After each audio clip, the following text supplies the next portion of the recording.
Hello and welcome to the session. My name is Suman Sarkar. I represent Peter Surgical India. I hope you and your families are doing well and keeping safe.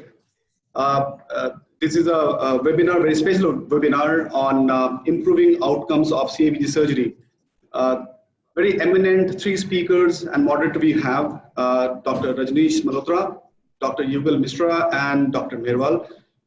Thank you so much, sir, for coming in the forum. Looking forward for your valuable and educative session from your end. I welcome all of you wholeheartedly for the very educative session which is about to begin. Please note that chat box is disabled. However, the Q&A box is open. So in case you have any questions, you can always put your Q&A in the Q&A box, and we will be taking the Q&A at the end of the session. Now I would like to introduce Dr. Rajneesh Malhotra, who is moderating this session. He is currently as Principal Director for Max Super Hospital and having more than 25 years of experience in cardiac surgery, along with his various awards and achievements and publications. He is a very humble person by nature and very happy to work closely with him. So without wasting much of our time, I hand over to Dr. Malhotra to take this session to the next level. Thank you, sir. Dr. Malhotra, over to you. Thank you. Thank you, Suman. At the outset, I would like to thank Peter Surgical and all the participants who have joined in this afternoon. I think, as I've been told, that we have around 300 to 400 participants from different parts of the world. So I think good afternoon, good evening, good morning to each one of you.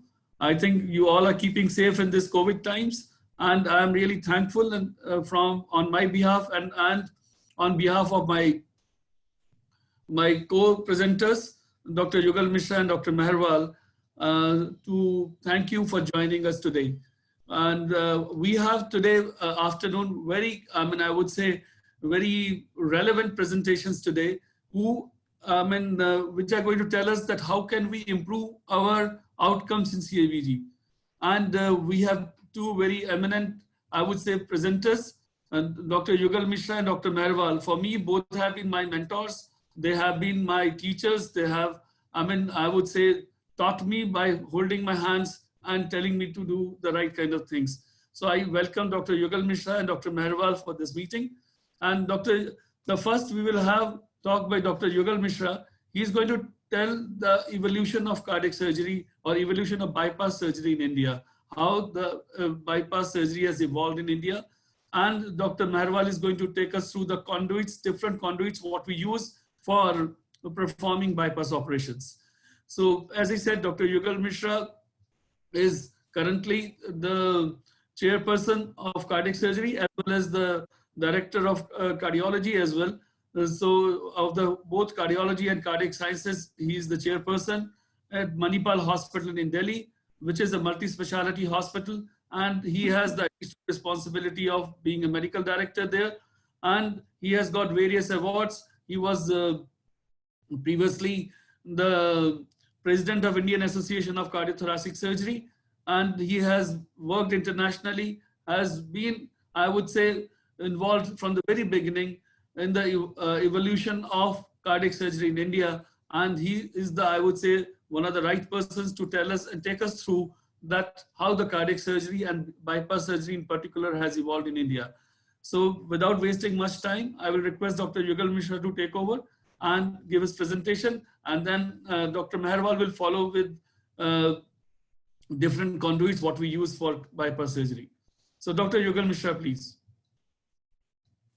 Thank you, Rajneesh. Let me share my slide first.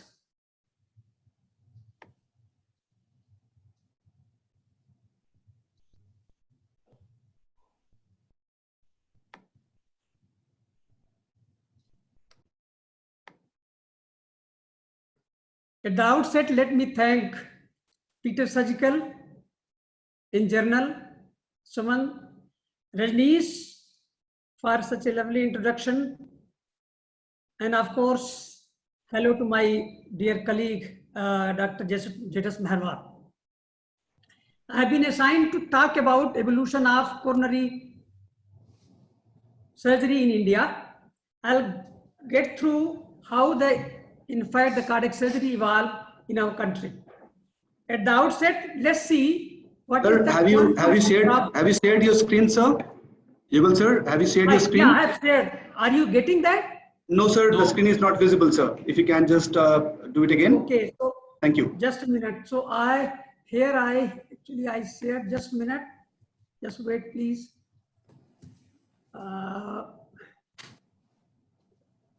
Sharing the screen.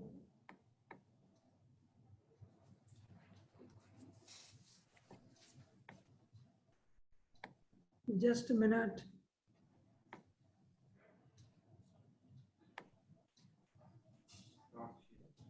Can't share, no?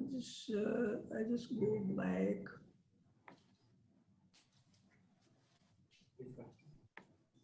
Now.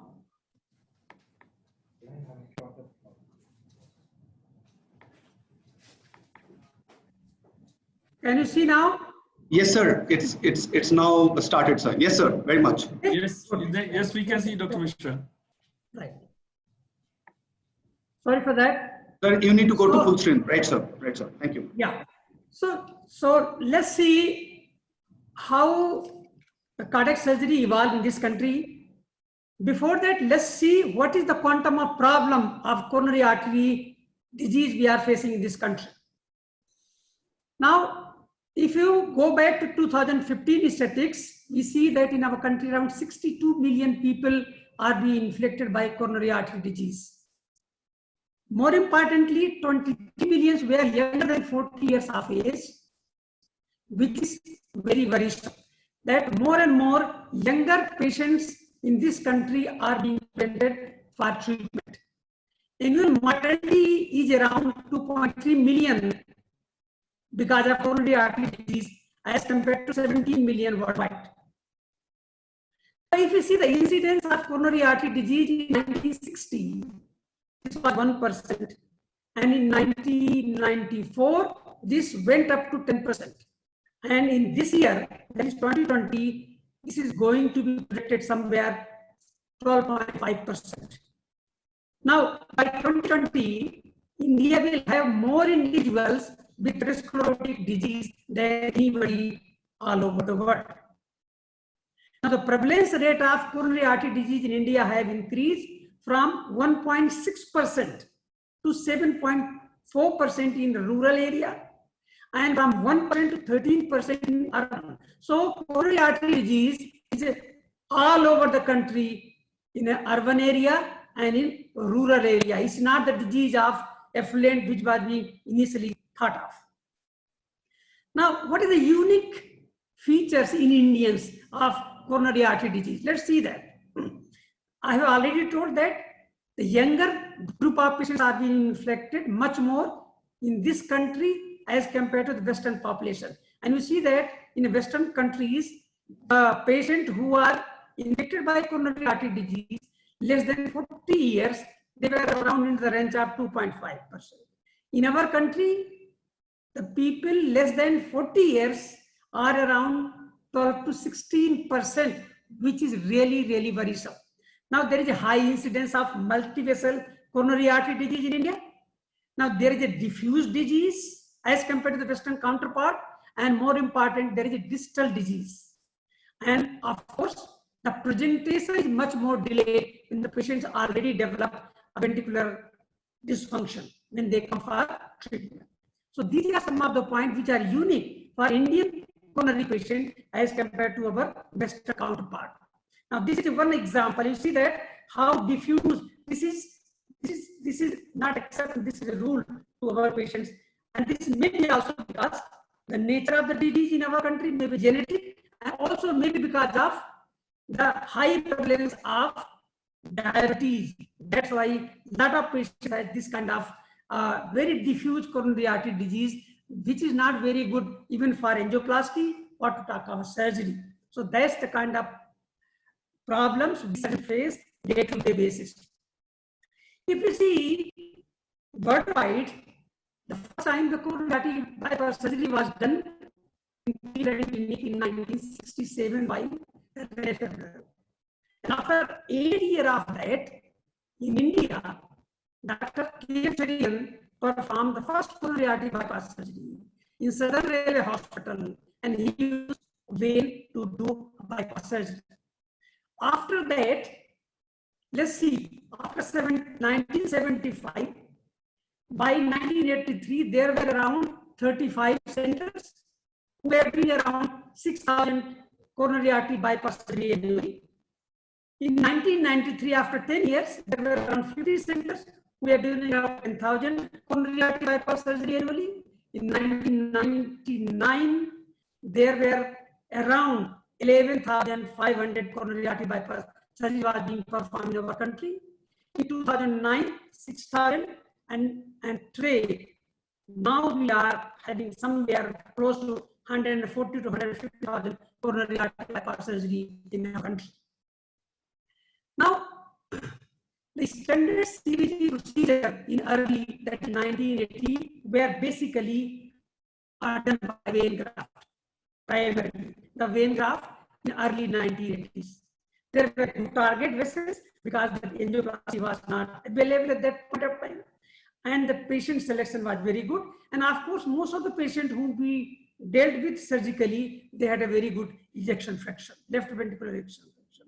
And there were very few comorbidity because we selected the patients who were not really high risk, and hence we did not deal with patients with comorbidities. And this is a kind of picture we used to take down the vein from the legs, maybe open, maybe skip lesion, and you see that there are three proximal graft put into the aorta, and they were being subsequently put into the distally. So these were, and this was the surgery which was done on pump arrested heart. Now, in late 1980, the people started using the one memory, which is Lima 2LAD, and rest were being a vein graft. Now, patients were also come with comorbidities. As the experience grown, people, surgeons, they were started accepting the patient who had comorbidities.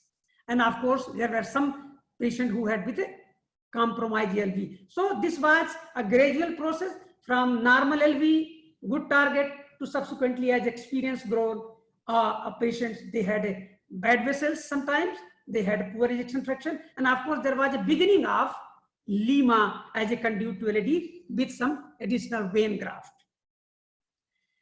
Now, classically, anyway, Dr. Meherwar is going to take you the various conduits, but to just give a glimpses, these are the ways by which we used to dissect the mammary artery by taking these special retractors and take down mammary artery. And with one mammary and couple of veins, we used to complete the bypass surgery in a given scenario. Now, internal mammary artery was considered to be a best conduit for coronary artery bypass surgery, and this was being strengthened via the Cleveland Clinic presentation, where they have shown more than 98% survival in 5 years of graft, which was Lima 2LAD. Hence, lot of people had enthusiasm to start using because the outcome was very good, and the people had experience to dissect the mammary, and thus started getting very good patency. And this was one of the example like this. This was the Lima 2LAD, and which is 5 years down the line has got a very good patency. Now, subsequently, at the late 90s, people started thinking that if you can use one memory, why not use two memories? And particularly this is relevant to our country because we are getting more and more younger patients of population who come for surgery. And sometimes there are the patient who has got a varicose vein, the radials doesn't have a very good flow, and they are compromised. Hence, in those situations, people started using double mammary artery. One, younger group of patients, and of course, if there is no availability of conduit, and these are the like picture where we are having two memories, Lima and Rima, to be utilized for coronary artery bypass surgery. Now, because in our country, there are a lot of diabetic patients, so people started using, why not to skeletonize the memory so that there is some preservation of the, the vascularity of the sternum. Hence, a lot of people who are using double memory, particularly in the diabetics, they started using skeletonized memory, which is being shown here in this picture, right and left memories, which are skeletonized. There is no fascia, there is no vein. Now, the limitation of use of but double memory was that in our country we have a lot of diabetics which are uncontrolled. There is a technical difficulty in dissecting the two memory artery. So these are the some of the technical limitations. And of course, the wound complication, of course, because we jeopardize the vascularity. Hence, these were some of the limiting factors. And in our country, this is around 6 to 8% of the bilateral memories which are being used, as compared to the Australia and Europe, where they use somewhere in 10 to 11%. But then eventually there was another paper from Cleveland Clinic which shows that if one memory is better, why not two memories is still better? And because of this paper, there was a lot of enthusiasm and people started. We also worked out and we published our paper of using two memory artery, and that shows that two memory arteries are more than enough to do complete myocardial revascularization based on only two memory. And this is our paper we published 2-3 years back. Now, there are other arteries which Dr. Meherwal is going to talk about to do what is known as total arterial revascularization. Instead of memories, we can use a radial artery. We can use two memories. We can use a radial artery. We can use gastroepiploic artery. We can use inferior epigastric artery. But the gastroepiploic inferior are not very commonly used. They are usually used when all the conduits are exhausted. But radial, there was a revival of radial, and I will show you. Dr. Meherwal has presented a paper of our experience in a Scott Heart Institute of more than 3,500 cases where the radial was used. This is the classic radial dissection. Now we started using endoscopic radial dissection, which is very good because of the Carpentier's publication, where they published that there was a long-term survival of radial artery graft. There was a lot of enthusiasm and a lot of people worldwide, like in our country, like this is a paper from All India Institute of Medical Sciences. Then there was a paper which is being shown below from Hyderabad. Dr. Meherwal has presented our experience of around 4,000 patients who received radial artery. And likewise, and there were enthusiasm all over the country to use more and more radial artery with LAD because our patient had diabetes. So it's a little risky to use two memory artery. Hence the Lima and radial were combinedly used to give a total arterial revascularization for myocardium. Now gastroepiploic was promoted by Dr. Suma from Japan and some surgeons from South Korea. And we started using this somewhere in late 90 and early 28. But then eventually we found that if we can use two memory and radial, that's more than enough because the gastroepiploic go into the spasm. But if there is a reduced situation and we don't have enough other graft, then this is another option. We can utilize gastroepiploic artery. Now we have a harmonic retractor, which is very good to use this one. Most of the surgery in initial days were done on pump. But eventually in our country, there were a huge enthusiasm of using off-pump coronary artery surgery, and particularly because of the availability of these gadgets. These are stabilizer and positioners were being available. Hence, across the board, most of the surgeons now started. In our country, we do around 40% on-pump and around 60% off-pump coronary artery bypass surgery. This is the shunt which we use in most of the cases. And you see, now we have so much comfort zone that we can deal with intramyocardial LAD like in this on a beating heart. Early days, this used to be a complication to go on. So this is, we have digged the, the LAD down, deep down 0.5 centimeter, exposed and did a beating heart. And this is another case where we are doing a sequential. Now we do Lima while on beating heart. Now what we have done, when this technology came, we adopted, we innovated, we established, we did a clinical research, we have published a lot, particularly when Benetti, who is known as the father of beating heart surgery, returned from US and he started in Argentina. We learned from his experience and we started doing, initially we did some in 1994, minimal access, single vessel, eventually we move on to triple vessel bypass. And this is one of our paper, which is one of the biggest experience. We presented 28,000 cases in 2005 in a SMICS meeting where around half of the patients were on a beating heart and half of them were on pump, and we compared and we found that in 3 zones, 5 year, 5 year, 5 year, and we have seen that as the beating heart surgery grown, on pump decrease. This is a scarred picture. Then we have subsequently seen that our conversion rate from 5 went down to 1.5%, and our ICU stay in a beating heart was much less as our experience grown as compared to the on pump surgery. Now, Dr. Meherwal has presented a paper where he has shown that we can also do a high risk patients on beating heart.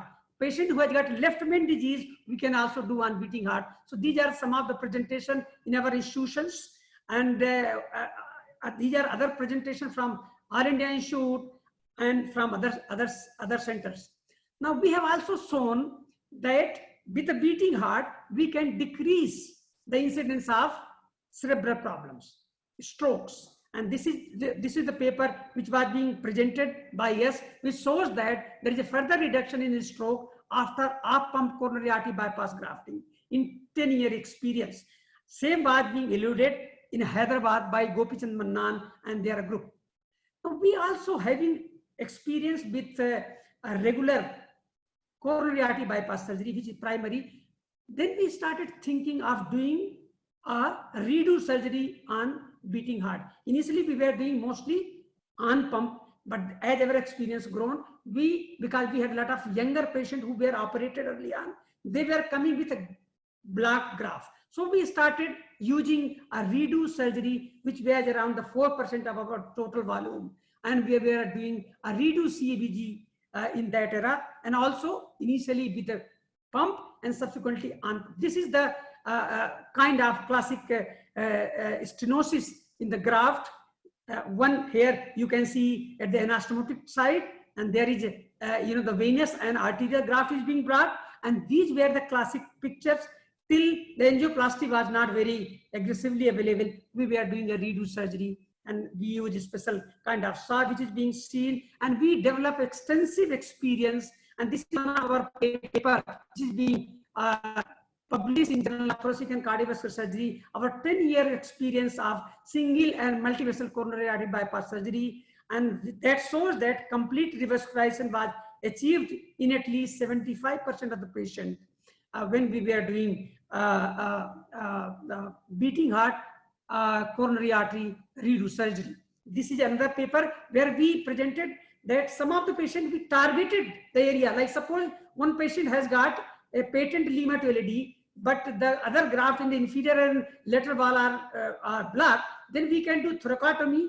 We can put a proximally in the distending aorta, and so this was a targeted approach. Instead of doing through sternotomy, we can modify, and we start. This is one of our experience of redo off pump beating heart surgery.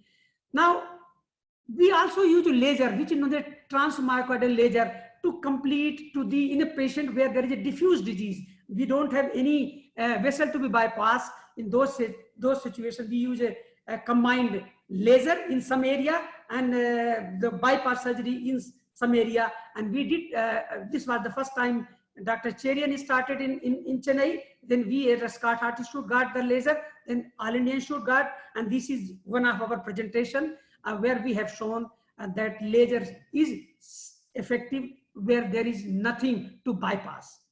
In the same time, somewhere in 2002, we also started using a robot to help out do a bypass surgery, either total endoscopic or what you call a robotic assisted coronary artery bypass surgery, and we extensively published in this situation. Eventually, we thought of why can't we do a coronary artery bypass surgery without a sternotomy, and that was the beginning of what is known as MICAS, where we started using like this. Thoracotomy, left side, dissect the mammary artery, use these different kind of gadgets like this. This is a one device with which we can retract and develop a plane to dissect the mammary artery. Now we are capable of even not only the lima, but we can also do the dissection of two mammary arteries. We can use crossover or lima and carry out a beating heart thoracotomy. And this was the beginning of MICAS. And we did publish our article where we use a Lima to LED as a what we call a mid-cap procedure. This was a long time back. Now, we also started combining coronary bypass surgery with carotid endarterectomy, patient who had a carotid disease. And this is one of our paper we presented where we have shown that our stroke rate in that combined lesion was less than 1%. That was a fantastic outcome which we had. Dr. Meherwar has also presented where he has shown that we can also do in a single sitting bilateral carotid and CABG. Now, there was some awakening and there was a collaboration between cardiologists and cardiac surgeon that cardiac surgeon can do a Lima to LED either through mini thoracotomy or robotic assisted, and then the cardiologist can do stenting of the inferior or lateral wall, which is known as hybrid revascularization, which is being shown here. And this is being established because of the nice collaboration between the cardiac surgeon and cardiologist, what we call a heart team. Now heart team is very relevant because now we are doing a structural heart valve. So the heart team is now mandatory for everywhere. Besides coronary artery bypass surgery, we also started using on the complex cases, complication of the coronary eye bypass surgery, like complication of coronary disease here is a LV aneurysm. We started combining bypass and LV aneurysm repair, and this is one of our publications from Scott Hart, where we have shown that we have got a fantastic result. We also started using our technology to repair the mitral valve in a patient with ischemic MR with coronary artery disease. And this is a classic thing where we can do reduction annuloplasty. But besides that, as Scott, we have also done a mitral valve repair and CVG beating heart without opening the heart, where we started using Coapsis device, which can be deployed on beating heart. And this is one of our publication. Then we tried a multi-center trial on this one. And these are some of the publications where the around 15 or 20 centers worldwide, they collaborated and they shown that this is working. Eventually, now what we can conclude that with all the limitations, we have gone a long way in coronary artery surgery. India could have been the ideal venue for a study like Syntex, though we have collaborated and done a study like a coronary study. Dr. Meherwar has done the, what we call as art trials. We have also done what is known as a freedom trial. So we have done some of the multi-center trial in this country. Then it is noteworthy that perhaps the highest number of off-pump CVG surgeries are performed in India, and needless to say, we should have been the pioneer in popularizing several aspects of op-cap surgery. Coronary artery disease is assuming pandemic proportion in our country, and we may have to perform 10 times the number of surgical intervention than we do today in the face of rising healthcare costs. To meet the challenges of tomorrow, we have to develop indigenous technology and adopt the same to our clinical practice. We need to focus on outcome analysis and publication in our practice to make our experience known to the world. We may have to continue the journey with the conventional and established techniques while trying to embrace the evolving technology. It is essential to restructure our integrated training program, create a new generation of cardiothoracic surgeons through multiple disciplinary training that would prepare them for a new paradigm. Thank you. Thank you very much for patience hearing. Thanks. Thank you, Dr. Mishra. It was really a very elegant presentation, taking us from the very beginning till the current times, that how we have started doing cardiac surgery and how we are doing bypass surgery. As you very rightly said, that India has been the hub of off-pump surgeries, and we are doing the maximum number of off-pump surgeries. We are still not generating enough data, but I mean, I think we are coming there. And as you said, we have been part of the many international trials, and we will definitely be able to produce some data where we can with conviction say that this is the way we do it and this is what the people have to follow. So I think we'll take the question answers later because people are putting their questions in the chat box, and Q&A box, and then we'll go to Dr. Meherwal. As I said, Dr. Meherwal has also been one of my mentors, and he has been one of the teachers who have really taught me how to do cardiac surgery. And he is currently Executive Director and Chairman of Cardiac Surgery at Escorts Fortis Heart Institute. And he has again seen cardiac surgery developing from the scratch and to the current status and how what we are doing.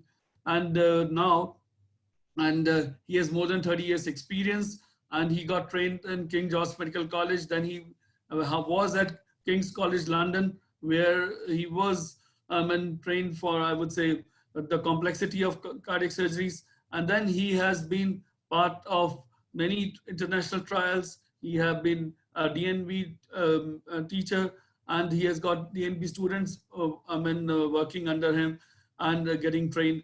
So without wasting more time, I think I would request Dr. Meherwal to give his talk on the conduits for coronary bypass surgery. Dr. Meherwal, sir. Thank you, Rajneesh. Let me first thank Peters Surgical for, I think, organizing this very important webinar, because we all know that coronary artery bypass surgery is one of the commonest operations performed not only in our country, but across the world. And now, obviously, we have to look at how we can improve the results of this procedure. Let me try to share my screen.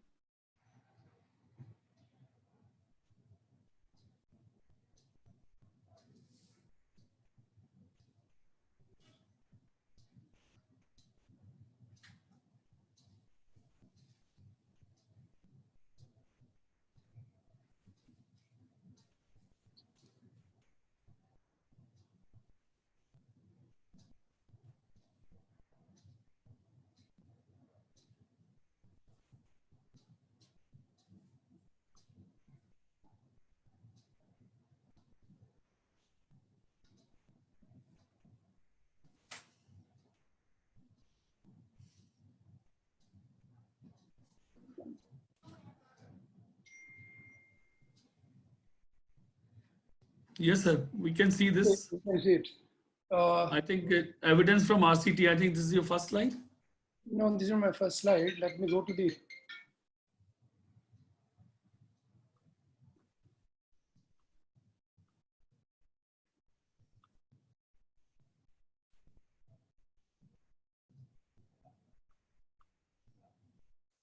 Okay, so Dr. Mishra has given a beautiful overview of the evolution of cardiac surgery and coronary artery bypass surgery in our country. And as I mentioned, the number of patients requiring coronary artery bypass surgery in our country is tremendous. And the disease pattern which we have in our country obviously is a little different from what we have in the Western world. I will try to give a brief overview of how one would decide the conduits we use for coronary artery bypass grafting. And we know why it is important.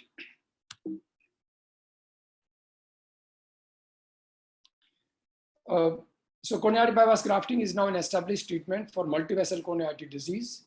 It is aimed at relieving symptoms, improve the quality of life, and very importantly, to provide long-term survival without further interventions. I think that is the main aim of coronary artery bypass grafting now. We also know that long-term results depend on the patency of grafts and the progression of native coronary artery disease. And let me try to bring it down.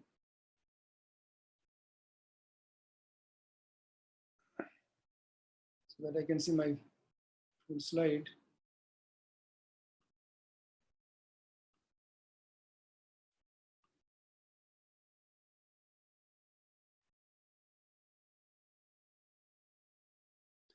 So graft patency has traditionally been thought to determine the clinical outcomes. And this is influenced not only by the specific conduits which we use, but also by the territory grafted, the degree of coronary stenosis, the amount of competitive flow in the target vessel, and surgeon-specific technical factors. So what I will try to do We also know that in addition to the graft patency, the clinical outcome following CVG are influenced also by other factors like age, the comorbidities like diabetes, hypertension, renal disease, and the degree of left ventricular dysfunction. The conduits which we use today can be a venous conduits or a long saphenous vein, and the arterial conduits. The arterial conduits are the left internal memory artery and the right internal memory artery, and the others are radial artery and gastrocolic artery.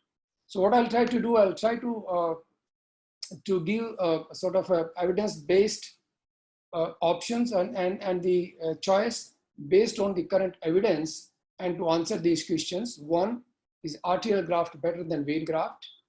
Two, is left internal thoracic artery better than the vein?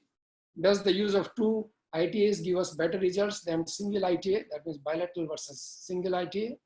Is radial artery better than the vein? A very important question, what should be the second conduit of choice, whether it should be right internal thoracic artery or the radial artery? And finally, are multiple arterial grafts better than single or two arterial grafts? So I'll briefly try to sort of give what is the current scientific published evidence for this. This is obviously a landmark paper which was published in 1986 from Cleveland Clinic, where they try to look at the influence of the left internal memory artery graft on 10-year survival and other cardiac events, comparing it with patients who received only the saphenous vein. And they very clearly showed, this is obviously a retrospective study, an observational study. And what they showed was that patients who received left internal memory artery, the survival rate was better than patients who received only the saphenous vein. And after this landmark paper, people very clearly realized that left internal memory artery is a very good conduit, and we should be using it for almost all the patients. So what is the angiographic outcome of arterial and the venous graft? But there is plenty of data comparing the outcomes of arterial grafts and the venous grafts, particularly the angiographic outcome. The data on the clinical outcome is less than the patency outcomes. So I'll give you both the observational studies as well as the randomized trials, though we know that the randomized trials definitely are better than the observational studies. Now, in observational studies, the patency rate of the arterial graft has been shown to be excellent, and in most studies, generally it is superior to the saphenous veins, and there are a lot of publications on that. If you look at the randomized trials, the randomized control trial based evidence of better patency rate for arterial conduits is comparing with the saphenous vein. This is based on 8 randomized control trials for radial artery and 2 randomized control trials for right internal thoracic artery. And in 2015, Benedetto and his colleagues, they summarized the randomized evidence in a network meta-analysis of 9 angiographic randomized control trials, and they showed a significantly increased risk of late, that means after 4 years, saphenous vein graft occlusion compared with the right internal thoracic artery and radial artery. So it's very clear that the arterial grafts definitely are better than the venous grafts. The second answer which we have been trying to look into for a long time is, does the use of 2 internal thoracic arteries give us better results than single internal thoracic artery? That means bilateral versus single internal memory artery. And again, this paper came from Cleveland Clinic, 1999. Again, it's a retrospective study, but of course, retrospective non-randomized, but a long-term follow-up of 10 years, where they looked at the clinical outcomes in patients who received bilateral internal thoracic artery versus single internal thoracic artery. And as you can see, the survival as well as the reoperation-free survival was better in patients who received bilateral internal thoracic artery as compared to patients who received single internal thoracic arteries. And after that, people have started using the bilateral internal thoracic artery, but of course the percentage still is very low for many reasons. And since 2001, 5 systemic reviews and 1 meta-analysis have compared the clinical outcome of patients with coronary artery bypass grafting receiving single ITA and those receiving bilateral ITAs. And all of them, they reported a statistically significant survival of internal thoracic arteries. But in contrast to this,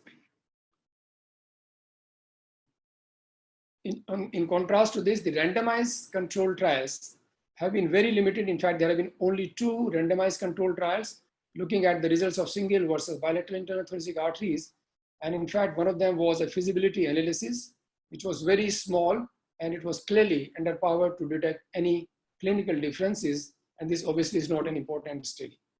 And the only important study which has looked at the bilateral versus single internal thoracic arteries, the ART, or the arterial revascularization trial.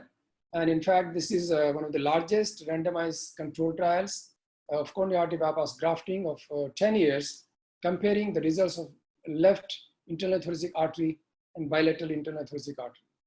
This trial was conducted at 28 centers from 7 countries, and the 10-year data has been published quite recently. So this was published in the New England Journal of Medicine, bilateral versus single internal thoracic artery graft at 10 years. The results of this trial were quite surprising to most people, because they were not as it was expected. The death from any cause at 10 years between the single ITA and the bilateral ITA was not statistically different. And the composites of death from any cause, myocardial infarction or stroke and 10 year, again, was not significantly different between the single ITA and the bilateral interthoracic artery. But when they did the as treated analysis, now this is as treated analysis, obviously, because this was not part of the randomized outcomes. So this would be considered as an observational analysis. But when they did the as treated analysis, looking at the comparison of patients who received left internal thoracic artery or more than 2 arterial grafts, then what they found that composites of death from any cause and myocardial infarction or stroke, as well as death from any cause, was lower in patients who received more than 1 arterial graft as compared to single arterial graft. There are many possible reasons for lack of evidence of benefit of bilateral internal thoracic artery as compared with the single IT in this trial. I'll briefly mention that. One, vein graft failure is very common finding. We all know that up to 50% of them might block at 10 years, but there still is a conflict evidence about its clinical effect on the survival.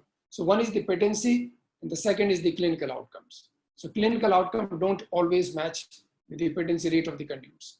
Second, again very important, 22% of those who had been randomly assigned to a single graft, that means left internal thoracic artery, they actually received a second arterial graft in the form of a radial artery. And I think it is important for us to know that this trial started in 2001, and many centers from India also were part of this trial, including our center. At that time, it was not known that radial artery graft would provide additional clinical benefits as compared with the saphenous vein graft. And since that year, there has been a growing evidence of superior angiographic patency of radial artery, as well as the clinical outcomes compared with the saphenous vein graft. And this has resulted in better clinical outcomes, I think, in patients who received the left internal thoracic artery and the radial artery. Third, 14% of patients who had been assigned to the bilateral ITA group, they actually received a single ITA, and that could have influenced the results. And finally, which again is important at this point of time, adherence to guideline-directed medical therapy in patients undergoing CABG now has been increasingly recognized as a major determinant of clinical outcomes, including survival. The second important point I like to answer, or the question I like to answer, is whether 2 arterial grafts, which includes the left internal thoracic artery and radial artery as the second conduit, how are the results? Radial artery obviously was introduced way back in 1973. It was abandoned because of high occlusion rate, as high as 1/3. But in 1988, when they reviewed the angiogram of some of the patients, what they found that the patients who actually had a string sign, the radial artery after many years was patent.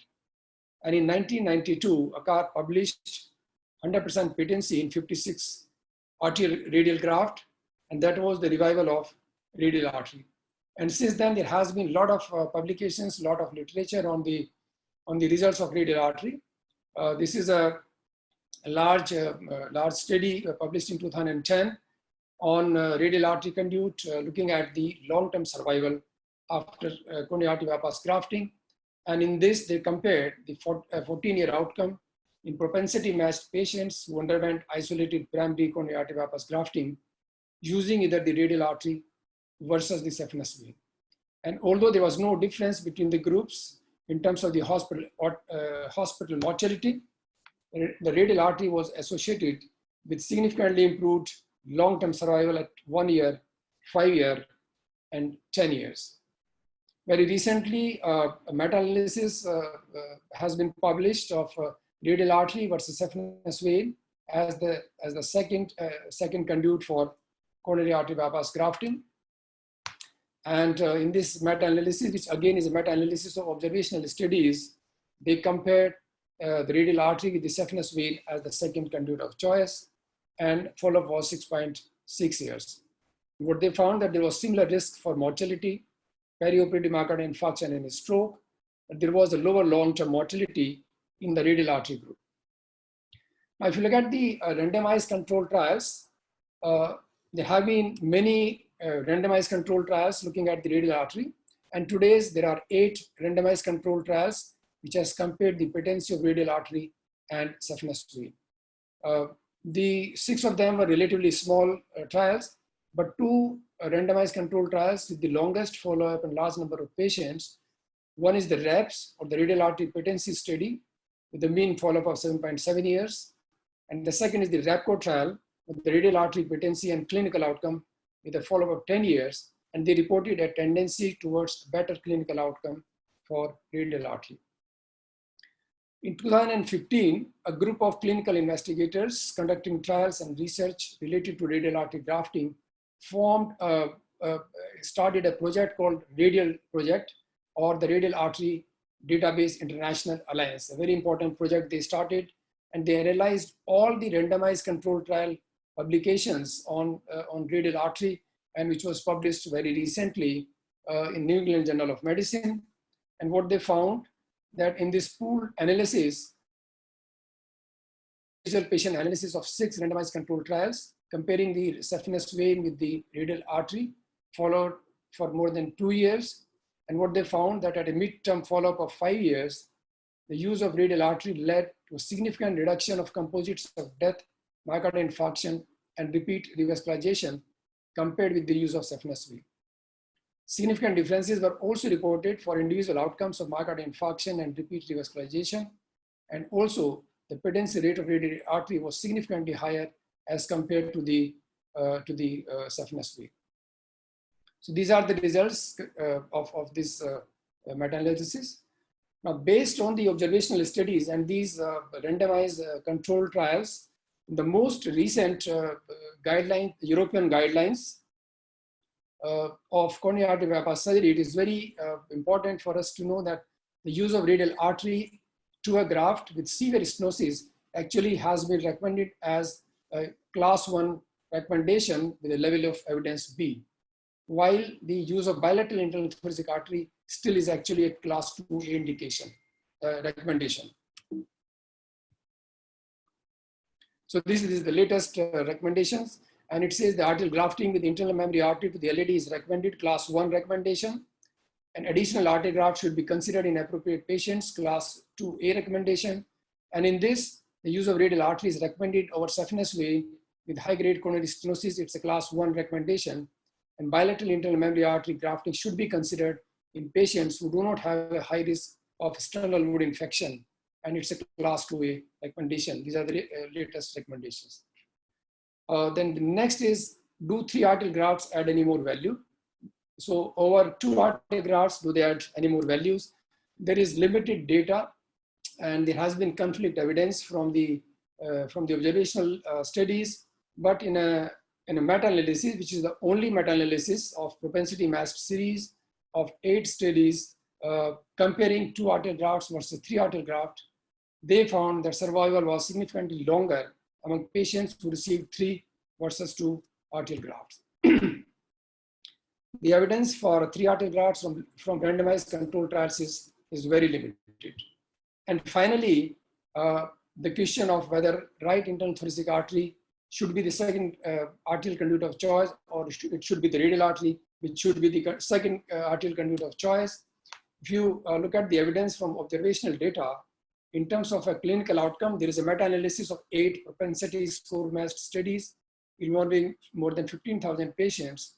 The bilateral internal thoracic artery was compared with LITA and radial artery, and it was associated with the reduction in late death, repeat revascularization, although the treatment allocation bias and other effects could have been responsible for this difference because there were a lot of other factors in these studies. The STS database between 2004 and 2015 looked at the operative safety of multi-vessel, multi-arterial grafting using bilateral memory or a radial artery, and this was published in 2018. And this involved a large number of patients, and they found that compared with the standard operation with Lima and saphenous vein, the use of bilateral internal thoracic artery, but not of the radial artery, was associated with the marginal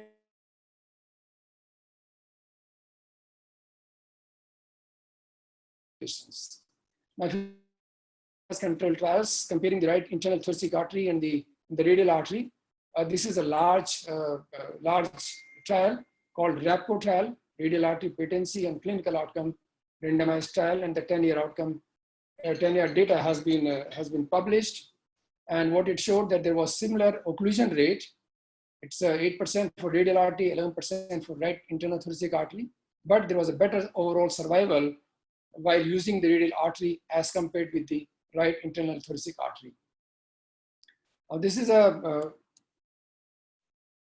is a systemic review and a meta-analysis which has been very recently published, looking at the radial artery versus the right internal thoracic artery versus the saphenous vein as the second conduit of choice, and has been published last year, and which involved again a large number of patients, 4 randomized trials, 31 observational studies. And what they found was that use of saphenous vein was associated with higher long-term mortality compared with the radial artery and right internal thoracic artery. There were no difference for any outcome between right thoracic artery and radial artery, although deep external wound infections tended to be higher with right internal thoracic artery. And the risk of deep external wound infection in bilateral ITA studies were higher when this colonization technique was not used. So if you just look at all the randomized control trials comparing patency rates of radial artery versus saphenous vein, out of the 5 randomized trials, radial artery was found to be better in all. There was only one saphenous vein. There was only one trial where the saphenous vein was found to be better. If you look at the randomized control trials comparing the patency rate of radial artery and right internal thoracic artery, these are the 2 trials, and radial artery had a better patency rate in both the trials. So the take-home message, I think, would be that left internal thoracic artery should be used in all patients. Arterial grafts certainly have higher patency rates based on the evidence, and it gives better clinical outcome as compared to saphenous vein. The second arterial conduit definitely adds value, and it gives additional benefit in terms of the clinical outcomes. Whether right internal thoracic artery or the radial artery should be used, I think any one of them can be used based on multiple factors, and it can be used to achieve the multiple arterial grafting or total arterial grafting. Thank you all for your attention. Thank you much. Thank you, sir. Thank you very much, sir. You have really touched upon a very important aspect, because all cardiac surgeons who are doing coronary surgery always remain, very concerned or very much confused, rather, I would say, the which artery or which graft to be used as a second conduit. And people have put their questions. I'll just come back to that later, because that question always remains whether to use radial artery, whether to use internal memory artery, and what to use. I think we'll take up question answer later, because people have put their Q&A box, questions in the Q&A box. We'll take that. So quickly, I will just take through you my presentation. So I'll share my screen.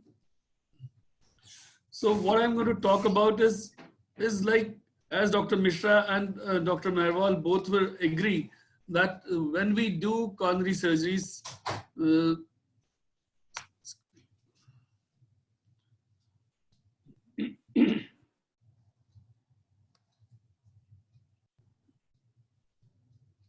just give me a second.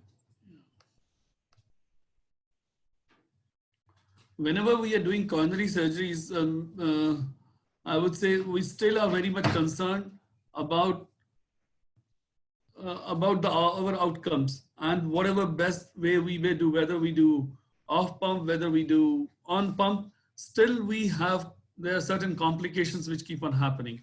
So there are complications which, and what the cardiac surgeons are most concerned about is the neurological complications. So whenever we are putting clamps on the aorta, whenever we are putting something on the aorta, or we are touching aorta, we always are concerned that what will be the, if there is atheroma there is any calcification there, whether that thing is going to fly, whether that thing is going to get embolized, and what is it going to cause. So this is what we do, and this is what I'm going to just take you through. Let's see other people's. So greetings for the Max Hospital where we are. So as I said, clamping is not safe for proximal anastomosis. With diffuse atherosclerotic plaque in ascending aorta, there is a potential for the plaque and the tissue fragments to get embolized due to clamping, and they can travel in the bloodstream and cause cerebral embolization and stroke. We can't see your slides. Sorry? We can't see your slide. Oh, sorry. Let me. You have to share your screen, I think.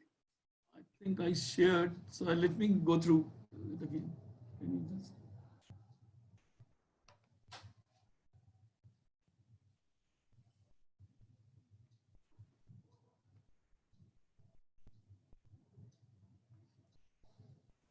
Yeah, we can see it now. Oops.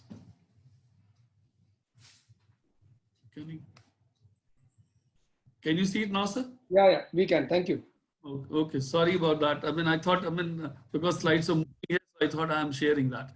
Yes. So as I was discussing, the clamping of aorta is not safe, as we all of us agree that there are chances that the plaque or the calcium can embolize from the aorta, and it can go to brain. It can embolize to the mesenteric arteries or any other systemic arteries. And we want to perform, I would say, coronary surgeries with no-touch technique. So no-touch means we are not touching the aorta. But still, many a times we want to use our arterial conduits. We take Lima Rima, we make Lima Rima Y. But many a times, I would say, and in many of our patients, we are still forced to use aorta as a site of proximal anastomosis, where we have to either anastomose a venous graft or a radial artery graft. So we have to use that, and for making a proximal anastomosis, we have to clamp the aorta, and clamping the aorta is always, I think, by all cardiac surgeons, is a very dreaded thing. And not only that, when we are doing on bypass also, so we also still can have neurological complications, and there have been plenty of studies which have been conducted where they have shown there have been neurological complications after bypass surgery in elderly patients who have got very diffuse aorta, and there have been cognitive dysfunctions whether we do off pump or on pump. There are not many studies which have shown if we are doing off pump surgery, the complication rates come down. There are many studies which show even if we are doing surgery off pump, the complication rate or the neurological complication rate or cognitive dysfunction is almost equal, because of the atheroma and the calcium which is embolizing from the aorta. And there have been studies which have shown that it is associated with clamp. And if we are avoiding the clamp, the incidence of neurological complication have come down. This was a study which was being done by the Emory group most likely, and this is where they have shown this. And as we all agree, when we are stitching or doing the proximal anastomosis, we have to stitch the proximal anastomosis after punching the aorta and do this. This is how we mostly do that. And what so will be an ideal anastomotic device? So there should be something where we are not clamping the aorta, because we have seen in many studies the clamp is the culprit, where we have to really, I would say, bite the aorta and make a hole and then construct the anastomosis, and then the risk of the things, the atheroma and the calcium getting embolized. So we have to do something where we are not clamping the aorta, although we are constructing the same anastomosis with a radial or with a vein, but not touching the aorta, or not, I would say, clamping the aorta. So it should be an easy to use device. It should be safe and efficient. It should be a reliable, it should be a reproducible device. It should be adaptable so that many people can use it.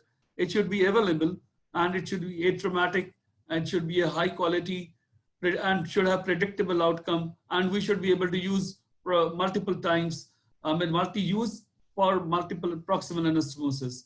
And we can use it for multiple conduits, whether we can use it for the vein or for the radial artery. And obviously it should be a cost-effective technique or the device. So there had been many devices. As we evolved in coronary surgeries, we have seen many devices coming in our fray.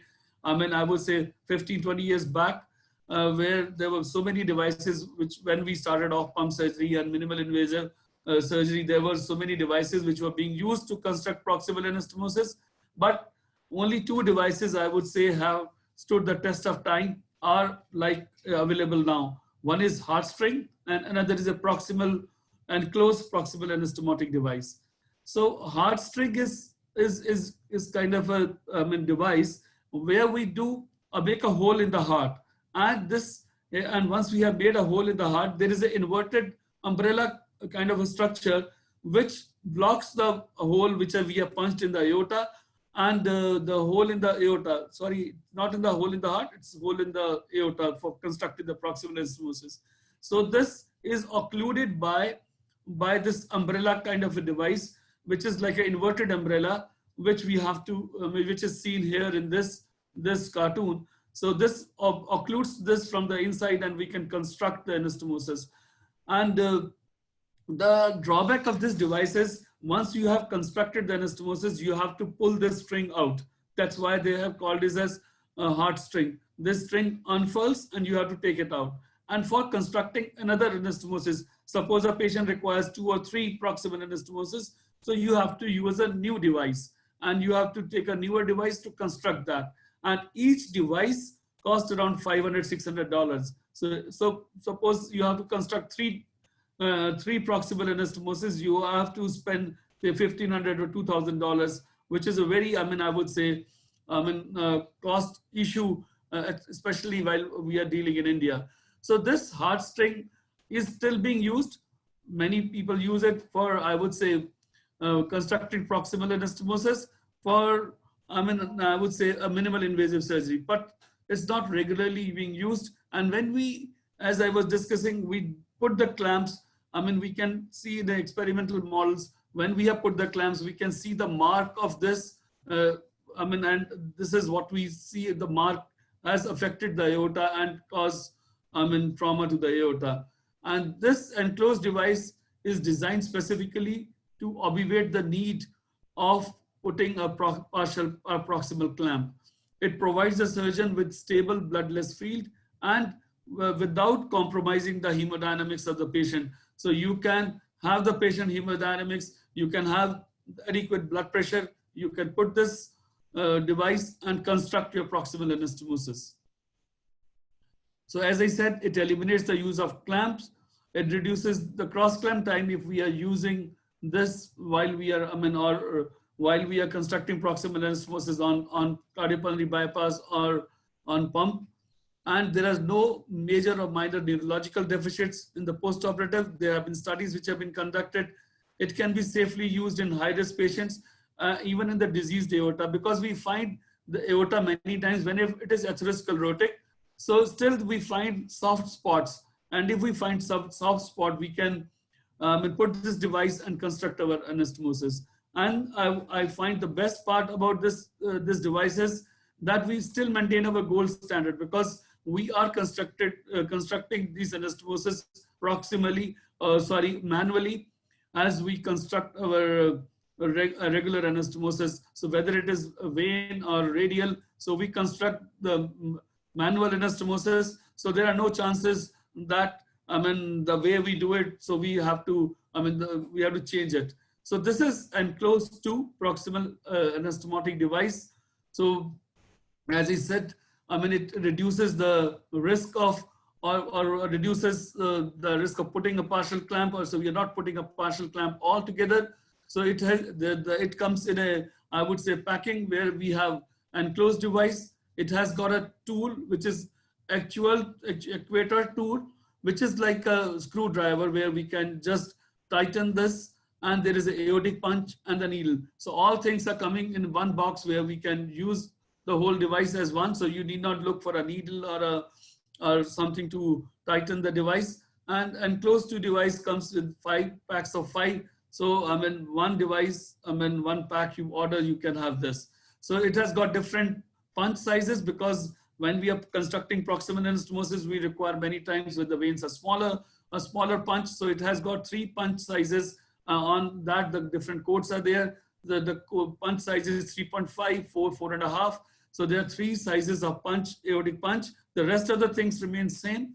And according to the punch size, they have given some codes like 235, 240, and 245. So this is basically depicting, I mean, the size of the punch. So how we do this? So this is like on a beating heart or on a, I mean, patient on a bypass. So we mark the sites. So we mark where we are going to put this device. And once we have marked with the pen, then we take the needle and we put a pulse string. We can take a regular pulse string, or we can take pledgets. Between these 2 pledgets, we insert the needle. As soon as we insert the needle, blood starts coming from the aorta. And when this blood starts coming, we insert this device in the aorta.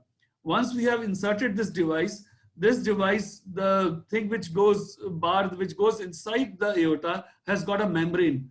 So then we check whether this device is inside the aorta. There is a side arm which open, the blood comes through that.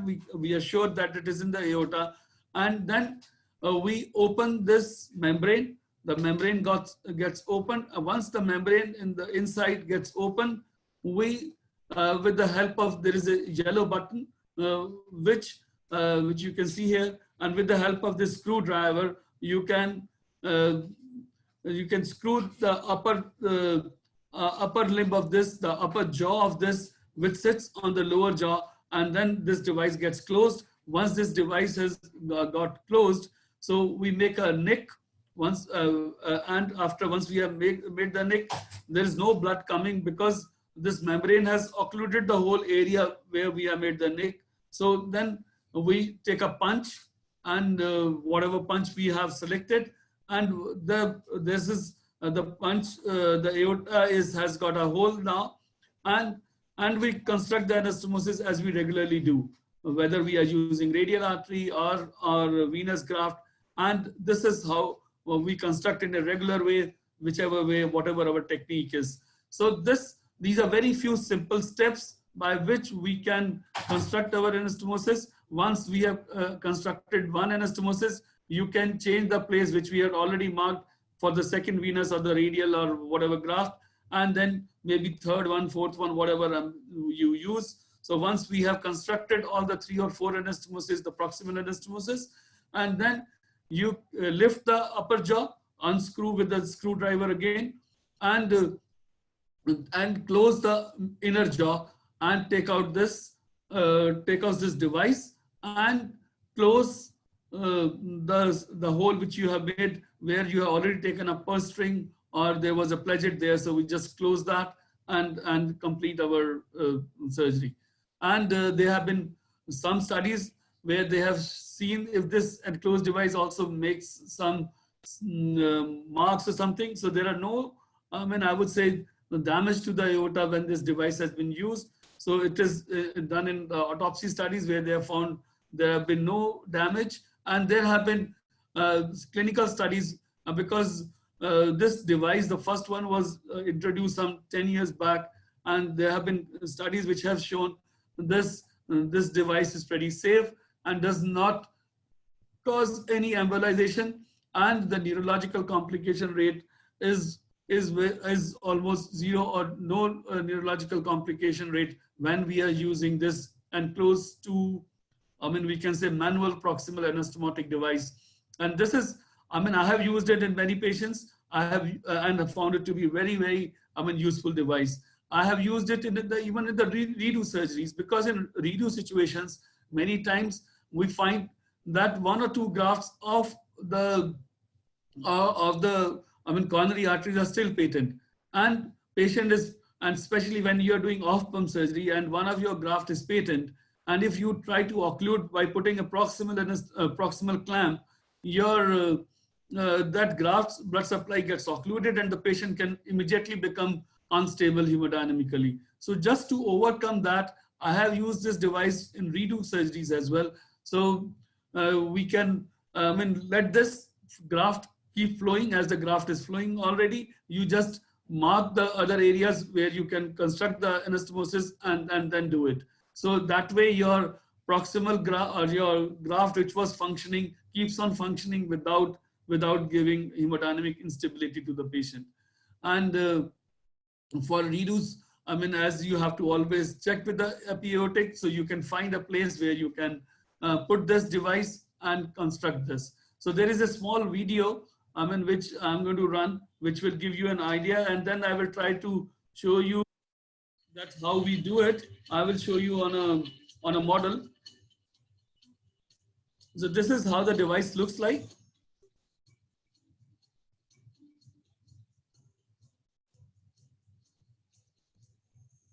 So we mark where we are going to construct the proximal anastomosis.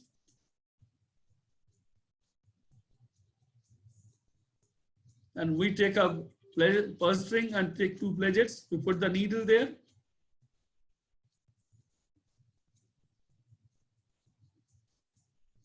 We put the device there, and then open the device within. So, and then tighten the upper jaw. We can use the screwdriver which is supplied with this, or we can manually also do with our hands, whichever way we find. And then we test that there is no blood coming. There is a side arm through which we can open and see if there is no blood coming, that means the seal within the aorta is complete. Then we make an incision, because there is a steel bar inside the aorta which does not allow our membrane to get perforated. And we can very safely make a nick or incision with the help of a knife. And then we insert the punch and punch it and complete the anastomosis. So this is the anastomosis as we construct, as we do regularly. And then you can do it for the second or third, and the subsequent anastomosis. So thank you very much for your attention. I have been always wondering, although I have not used it for minimal invasive, I would say multi-vessel minimal invasive, but I intend to use, and I really think that if we have to, because while we are constructing proximal anastomosis, while we do multi-vessel minimal invasive CABGs, the reaching ascending aorta can be very difficult, and the clamp can also give you a lot of trouble. I personally have not used, but I have got certain people who are using it for constructing the proximal anastomosis and minimal invasive as well. So I would, in my subsequent cases, would like to use it. But I personally find this device to be excellent, where you do not clamp the aorta and reduce the neurological risk, and thus can achieve the same results and with the same technique as you do every day. Thank you very much for your attention. So I would like to, there have been some people have put some questions. I will like to ask those questions and answers.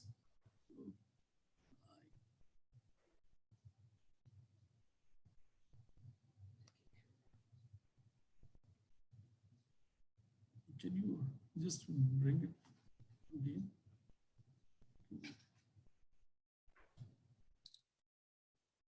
So, I mean, till again, till the time we get the question and answer, I want to show this device. I mean, I hope that you are able to see this. This is how the device looks like. And this is a model of aorta where once we have made the incision, taken a purse string here, and I can insert this device here. And once I've inserted this device, either with the help of the screwdriver here, I can open this device inside, or I can manually open this, and then I can lock this device over here. And once I have locked this, I can check there is no blood coming from here. Once there is no blood coming, this device is locked. And then I make an incision. Once I have made an incision over here, then I take the punch here, and once I have punched this, and then there is a hole there, and this membrane has completely occluded this, and then I can construct this. And then once I have constructed the anastomosis, I open this device, the upper jaw opens up, then the lower jaw I open up, I just unscrew that and then take out the device. So this is, I would say, very simple, very clever thing, which, I mean, and this is the inner thing which has got the membrane. I don't know whether you can see this or not. This which is going inside the aorta, this is where the membrane is, which does not allow, this is made of some polythene material or some synthetic material, which does not allow blood to come out of the punch. So this is, I said, is a very, I mean, useful technique and the device which we have. So now I will request Dr. Marwal and Dr. Yugal to unmute, and then I can ask certain questions which people have been asking. So to Dr. Yugal, when there is a question, so what do you see as I would say future of cardiac surgery? Because since you took us, I would say, about the from the very beginning. So how do you see what is the future of coronary surgery, say in India or in general?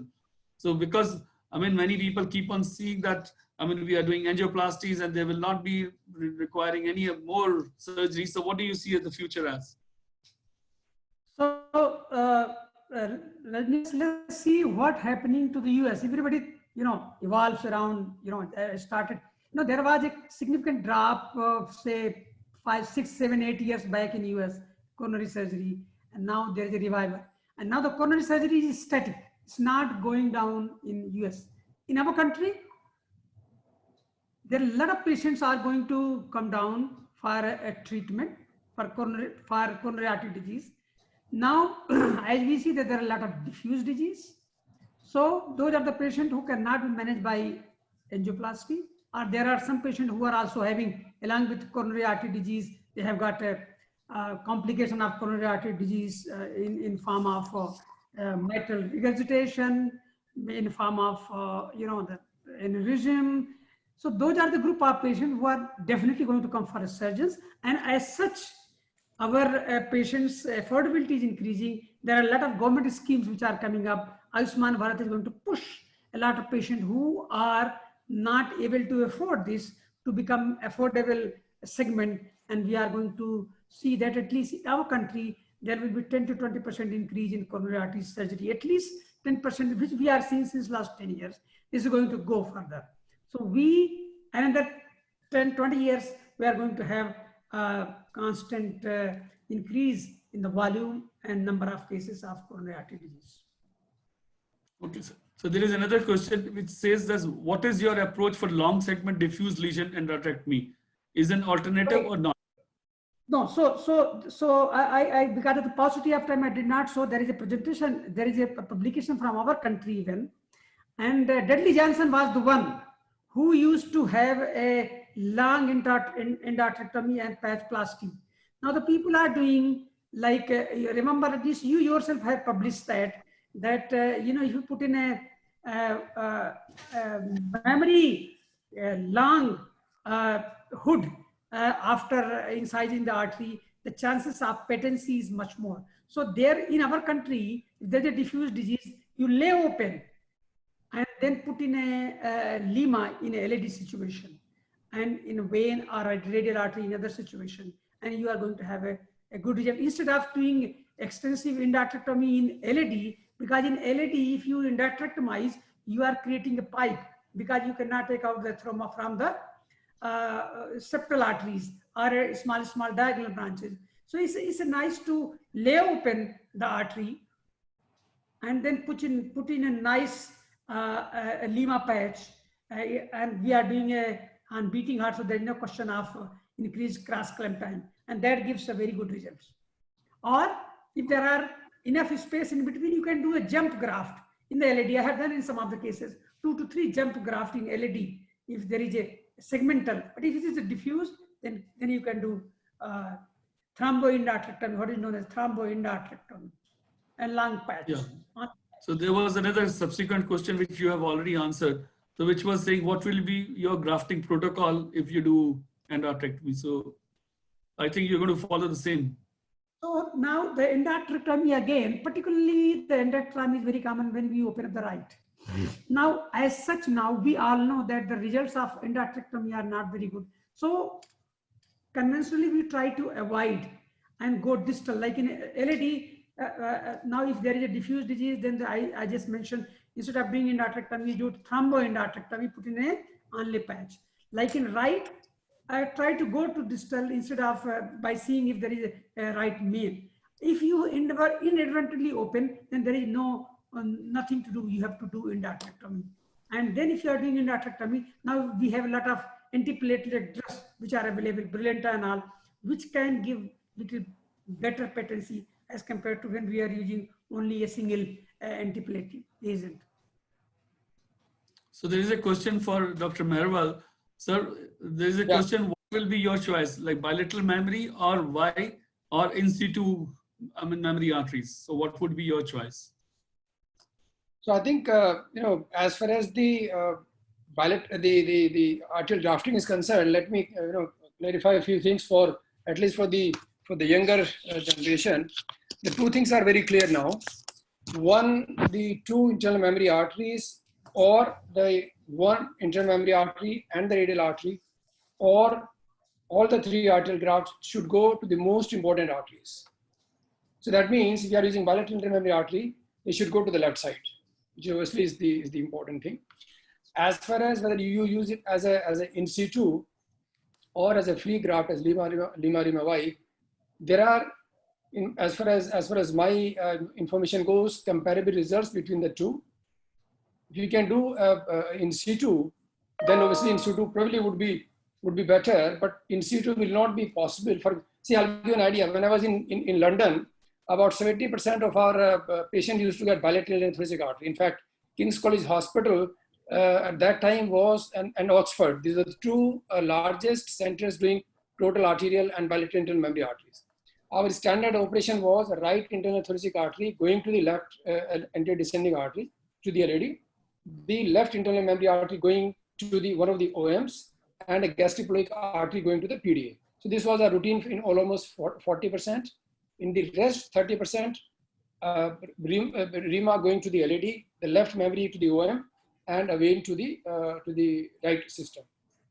Till the radial artery started. When the radial artery started, then and in fact this change occurred when I was there.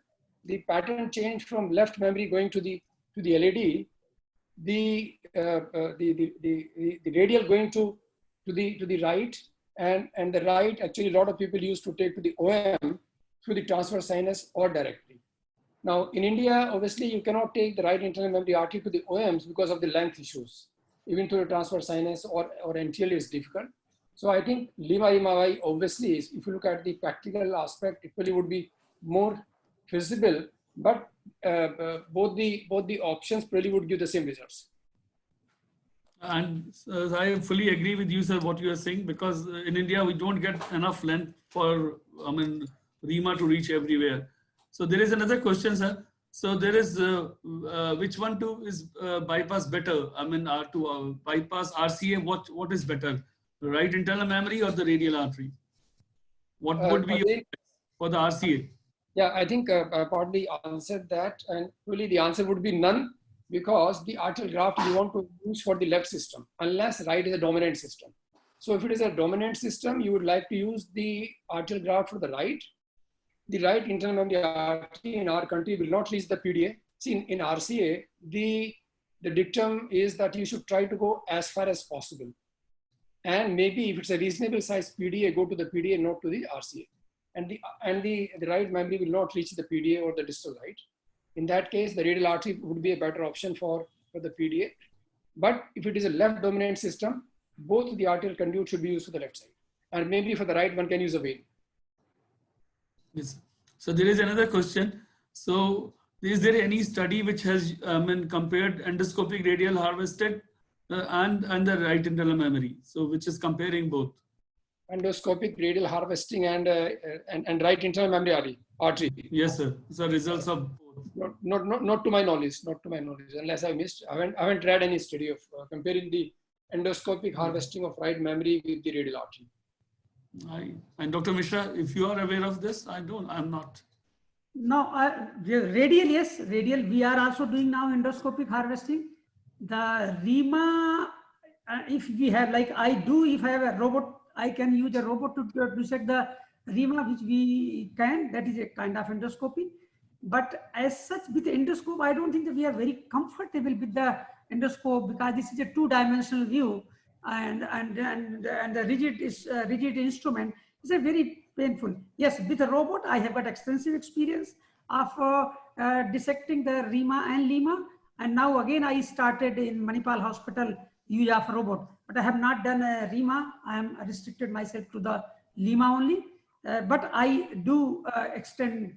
I do take down the REMA, minimal invasive, from left side, but not with the endoscope. So there is another question for Dr. Marwal. So do you think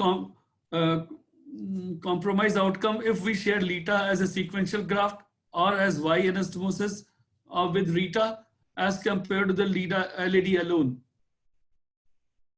So Dr. Marwal, if there is a question, if we use memory artery as a sequential left internal memory or as a Y with right internal memory, so what is better? Or we are using left internal memory isolated without any sequential or Y? See, it has been very clearly shown that left internal thoracic artery is made for LAD. But obviously to give multiple arterial grafting, one has to choose these strategies. And in experienced hands, I think the results of sequential anastomosis are as good as the single internal memory artery. But obviously, as I said, one has to be comfortable to need to have a reasonable experience. In fact, one of the reasons why people said that in this art trial, some of the results were not as expected, because some of the centers and some of the surgeons probably were not as experienced and as senior who were part of this trial also. Yes. So there is another question, I think this for me. So is this device can be used in diseased aorta? I would say yes, we can use it in atherosclerotic and diseased aorta, because whenever we have a diseased aorta, we can still find some soft spot through which we can insert this device, and we can find one spot where we can construct a proximal anastomosis, and this device can reach over there. We can manipulate the device over there and then construct the proximal anastomosis there. So I think it can be used in diseased aorta. Yes, if it is a total calcified porcelain aorta, then not. But yes, if it is a diseased aorta, as we all see in a diseased atherosclerotic aorta, we find many spots which are still soft. So you can find laterally, you can find it towards the right side, towards the pulmonary artery side. There will still be some soft spots, and we can insert this, and we find while we are closer to the aorta, aortic valve, this area of the aorta is softer, so we can insert through that, find a soft spot, and then we can do that. We can touch our finger, manually we can assess that, or if we have the epi-aortic scanning, we can find a soft spot through epi-aortic scanning and insert this device. And there is another question for the minimal invasive. As I said, I have not used for minimal invasive this enclosed device, but I think it can be used. The aorta is far, but if you have got used to using this device, it should not be a problem because it is not going to occupy much of the space and it can sit very easily within the chest cavity. You can mark it. You have to, I would say, learn this, how to use all the steps, and very easily you can do it because so the only thing which is long is the screwdriver. So you don't need this screwdriver. You can manually, I would say, tighten the screws and construct the anastomosis. I think it should not be a problem, but honestly speaking, I have not done for minimal invasive, and I would, as I said, I will use it for my next cases if I have to. So I think there are no more questions. Let me see. No, there is any views about pedicult harvested. I can't really get it. So there is a patency of sequential graft with Lima. So the question for Dr. Marwal. Sequential with Lima, if there are any studies or any your comments about this? There are quite a few studies, but I don't think there are any randomized studies comparing sequential versus the in situ single graft. But yeah, there are observational studies showing good results of the sequential grafts as well. Quite a few. So there is another question, sir. So there can we construct Lima Rima? Why, if one of the OMs is like having a borderline lesion? Should we do that? Should we not? We are constructing 3 anastomosis to Lima Rima and taking this right internal memory to 2 OMs, and one of the OM is not having a critical disease. Still, you will advocate that? Well, I think the internal memory artery in general is less affected by the competitive flow as compared to the radial artery. That's why the radial artery is recommended for a lesion beyond significant lesion, that means beyond 70%, which doesn't apply the same to the internal memory artery. But I think if it is, if you are using it as a Lima Rima Y, it can definitely affect the flow in the 2 vessels and can compete with each other. So there is another question. I think Dr. Yugal can answer. If there is any external stent or vest used for the venous grafts, I mean, what is your experience? Yeah, so there is one stent is available, and Dr. David Taggart was, doing some clinical, and this was being shown that the initial result that the patency is better if you use that covering stent. So this, yes, there is, but there is not much enthusiasm. This was a few years back we were listening, but now I don't think that there is much of. See, with the statins available and dual antiplatelets, I think the patency of venous graft, if it's dissected very nicely, is good. It's much better than when the statins were not available or when we are using a single antiplatelets. So to answer you, yes, there is a stent which is a kind of mesh kind of thing which covers the vein graft, and you can use that. Yes. So in the answer, I would like to really thank Peters Surgicals for giving us this opportunity, because we had a wide audience coming from Russia to Dhaka to Nepal to Dubai to Middle East, which is I would say a very wide presentation and very wide covering. I mean, it was really a global audience today. So I thank all the people who have joined, and I hand it over to Mr. Sarkar for the concluding comments. Thank you so much, Dr. Malhotra. It was a real learning experience by your presentation, your demonstration on enclose, and your PPT. Thank you, Dr. Mishra, for enriching us with your complete knowledge and showering your knowledge to the entire fraternity. Thank you, Dr. Marwal, for being there. It was really helpful. I'm sure the audience has taken up completely what they're expected out of it.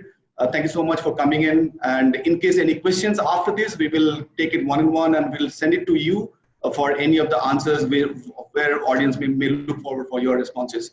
With this, I thank again in behalf of Peters Surgical, and looking forward to connect with you, sir, with such kind of initiatives again, so that the audience can be benefited with your extreme knowledge. Thank you so much. Have a great evening from here, and sir. Thank you so much. Thank you. Thank you, everyone. Thank you. Thanks, sir. Thank you, Dr. Mishra. Thank you, Dr. Marwal. Thanks. Thank you. Thank you, sir. Thank you, sir. Thank you, sir. Bye. Thank you all. Yes, sir.